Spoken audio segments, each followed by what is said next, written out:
சகஸ்ரம் ஸ்லோகம் 98. அபியாஸ்ய யோகேன நிக்ருஹ்யமானைஹி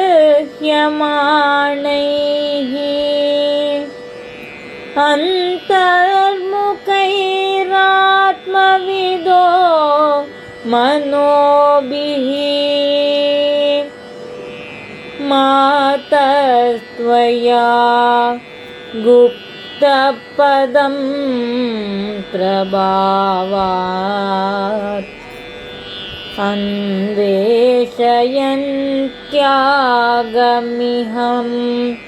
निदानम्. वेंकटनाथार्य कवितार्किक केसरी वेदांताचार्य वर्यो मे सन्निधत्तां सदा हृदि. पादुका सहस्रम श्लोकम 98. अभ्यासयोगेन निगृह्यमानैः अन्तर्मुखैः आत्मविदः मनोभिः मादत्वया गुप्तपदं प्रभावात् अन्वेषयन्ति आगमिगं निदानम्.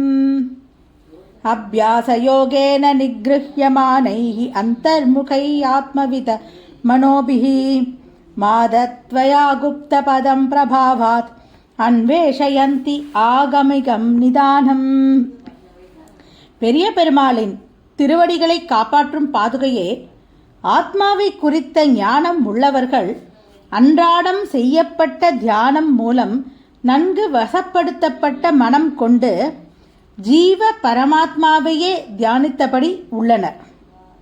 இதன் மூலம் உனது சக்தியால் மட்டுமே காப்பாற்றப்படும் திருவடிகளை கொண்டவனும் வேதங்களில் கூறப்பட்டுள்ள புதையல் போன்றும் உள்ள பெரிய பெருமாளை தியானிக்கின்றனர்.